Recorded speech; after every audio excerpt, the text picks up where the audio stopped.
আমাদের দেশের এটা অস্বীকার করার কোনো কারণ নাই, সামগ্রিকভাবে শিক্ষার মান খুব খারাপ।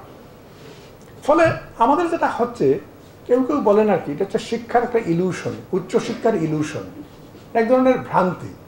আমার বড় বড় ডিগ্রি হয়ে যাচ্ছে, কিন্তু ডিগ্রি অনুযায়ী কি আমার সেই যোগ্যতাটা আছে? এটা হচ্ছে প্রশ্ন। এটা কিন্তু অনেক ক্ষেত্রেই হচ্ছে না। এবং এতে কি হচ্ছে, এতে আমাদের দেশের শিক্ষিত বেকারের সংখ্যা খুব বাড়ছে। কারণ অনেক ক্ষেত্রেই সে উপযুক্তভাবে কাজ করতে পারছে না। কেন আমাদের দেশে বিভিন্ন সেক্টরে বাইরের দেশ থেকে লোক এনে কাজ করাতে হয়? গার্মেন্টসে কত প্রচুর লোক বাইরে থেকে এসে কাজ করে। কারণ গার্মেন্টস মানে টাকা পড়ছে বাইরের লোককে হায়ার করে নিয়ে আসার। যদি দেশে উপযুক্ত লোক পায়, তারা তো ব্যবসা করতে পারছে, তারা উপযুক্ত লোক পায় না বলেই নিয়ে আসতে হয় তাদের। তাহলে এই বিষয়টা কেন হচ্ছে? কারণ আমাদের শিক্ষাতে আমরা উপযুক্ত লোক গড়ে তুলতে পারতেছি না, এবং এটার সূচনা হচ্ছে আমাদের প্রাইমারি শিক্ষা থেকে। ফলে আমি মনে করি প্রাইমারি শিক্ষায় যারা জড়িত রয়েছেন সরাসরি আমাদের প্রাথমিক শিক্ষা পরিবারের সদস্যরা, এবং এর পাশাপাশি অন্য যারা আমাদের সঙ্গে আসছেন, ওতপ্রোতভাবে আমাদের উপজেলা প্রশাসন বলি, জেলা প্রশাসন বলি, খুবই ঘনিষ্ঠভাবে আমাদের প্রাথমিক শিক্ষার সঙ্গে জড়িত আছেন। অনেক বিষয়ে তারা সরাসরি মানে কাঠামোগতভাবে যুক্ত আছেন। কেন, উপজেলাতে যখন বড় প্রজেক্ট হয়, ডিডিও কে থাকেন? তখন এর জন্য ইউনো থাকেন ডিডিও। এটার আমাদের যে কমিটি আছে, এতে ডিসি আছেন। এই যে অনুমোদনের প্রসঙ্গ, নাম পরিবর্তনের প্রসঙ্গ কে দিচ্ছেন? ডিসি। তাহলে এই কাঠামোতেই যুক্ত আছেন ওনারা, যদিও ওনারা আমাদের মানে কোর মানে কি বলবো শিক্ষা প্রাথমিক শিক্ষা মন্ত্রণালয়ের লোক তারা নন, তবু তারা যুক্ত এর সঙ্গে আছেন।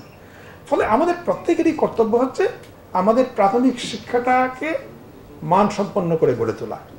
আমাদের এই যে বর্তমান পরিবর্তনটা হলো বাংলাদেশে, যেটা জুলাই অভ্যুত্থানে হলো পরিবর্তনটা, সেটার মূল কথা কি ছিল? কোন কথাটা সবচেয়ে বেশি শোনা গেছে?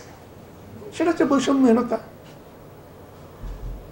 আপনি চিন্তা করে দেখেন, আমাদের দেশের শিক্ষার অবস্থা খারাপ হচ্ছে, প্রাইমারি স্কুলে পড়াশোনা হলো না, কথার কথা। তাহলে কি হলো? যাদের অর্থ আছে তারা তাদের জন্য আলাদা স্কুল তৈরি করে নিচ্ছে, প্রাইভেট স্কুল তৈরি হচ্ছে, দামি দামি স্কুল তৈরি হচ্ছে। তাহলে ওয়ে আউট, তারা ইংলিশ মিডিয়াম হবে, ওয়েস্টার্ন ওয়েতে পড়বে, that is way out. Primary স্কুলে কারা পড়বে? কারা পড়ছে এখন? বেশিরভাগ সময় মধ্যবিত্তের বাচ্চারা এবং নিম্নবিত্তের বাচ্চারা পড়ছে। এবং এইভাবে দেখেন, শুরুতেই মানে শিক্ষা সামাজিক বৈষম্যটাকে বাড়াচ্ছে এবং স্থায়ী করছে। ফলে আমরা যদি সামাজিক বৈষম্য কমাতে চাই, আমাদের কাজ হচ্ছে প্রাইমারি স্কুলকে শক্তিশালী করা। তাহলে কি হবে? তাহলে সমাজের নিম্নবিত্ত মধ্যবিত্ত ঘরের যে সন্তানরা, তারা সক্ষম হয়ে উঠবে সামাজিক প্রতিযোগিতার ক্ষেত্রে, এবং সামাজিক উন্নতি ঘটবে তাদের, এবং সামাজিক বৈষম্য কমবে।